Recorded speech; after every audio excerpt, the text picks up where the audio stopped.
John McCain went on CNN last night to give his reaction to President Obama's new plan to attack ISIS in Syria and Iraq and everywhere, and also to arm rebels, an idea that I've staunchly opposed and McCain has staunchly favored. So this is exactly what McCain wanted. So he liked the speech, right? Well, I think it was a very weak argument.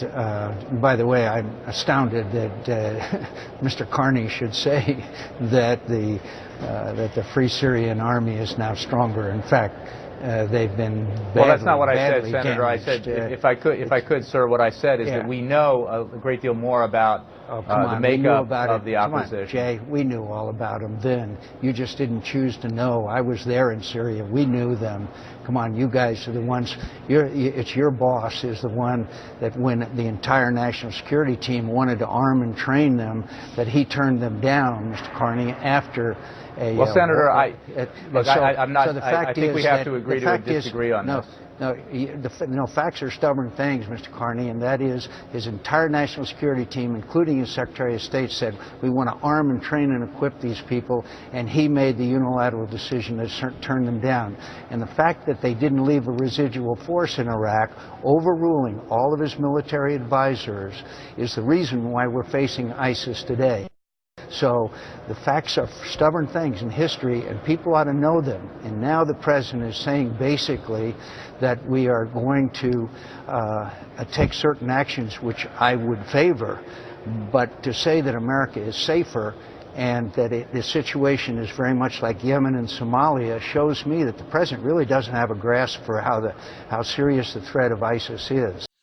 No, John McCain is amazing. The balls on him must be dragging on the ground as he walks, because this is the guy, he went to Syria, and you know what happened when he was in Syria? He thought he was taking pictures with moderate Syrian rebels. Some of them were jihadists. Those are the rebels that he wants to arm. Yeah, arm those rebels. I mean, facts are stubborn things, Jay. We should arm the Syrian rebels. How, under any interpretation of the word fact, is that a fact? That's obviously your opinion. It's facts are stubborn things, arm people. That's not a fact. That's nowhere near a fact. No, he's amazing, man, and his condescension. Who are you, John? You've been wrong about virtually every single intervention since you've been in Congress.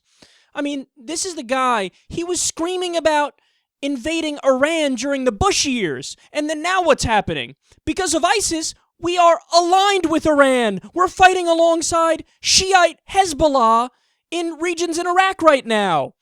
But if John McCain had his way, we would just fight everybody. Fight the Kurds, fight the Shiites, fight the Sunnis, fight in Syria. I don't give a fuck. Fight Assad. See, understand something. John McCain a year ago was arguing to intervene in Syria to fight Assad. Now, today, he's arguing, no, we should intervene and fight the rebels, ISIS. Well, which is it? A year ago, you wanted to fight alongside ISIS, and today you come in and you want to do the opposite. I mean, it's amazing. It's amazing because he doesn't pay any mind to the reality that last year, the Obama administration approved weapons to go from our ally, I use that term loosely, Saudi Arabia, to the FSA, the people that he wants to arm more, and the people that Obama just said last night he's going to arm. And what happened? The weapons got into the hands of ISIS. All you need is a few defectors, which there are plenty in the FSA, to give weapons to ISIS. So ISIS already got a lot of weapons because we went into Iraq in the first place and then left behind these amazing weapons, Humvees, anti-aircraft missile, you name it. All kinds of weapons. So they're only armed because of us with the original Iraq invasion. And then now, John McCain, the dunce, doesn't acknowledge that they got armed further because we approved weapons to the FSA and it went to ISIS. But what does he say now? Give more weapons to the FSA. The guy, he doesn't know anything. He doesn't fucking know anything. You know,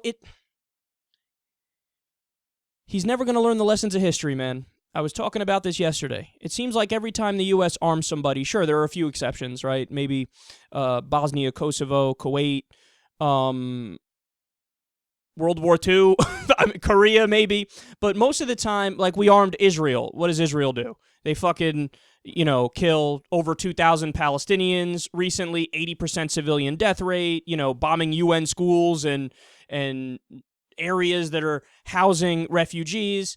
I mean, insane. Hospitals. So we arm Israel, that goes bad. We arm Egypt, that goes bad because they mowed down peaceful protesters.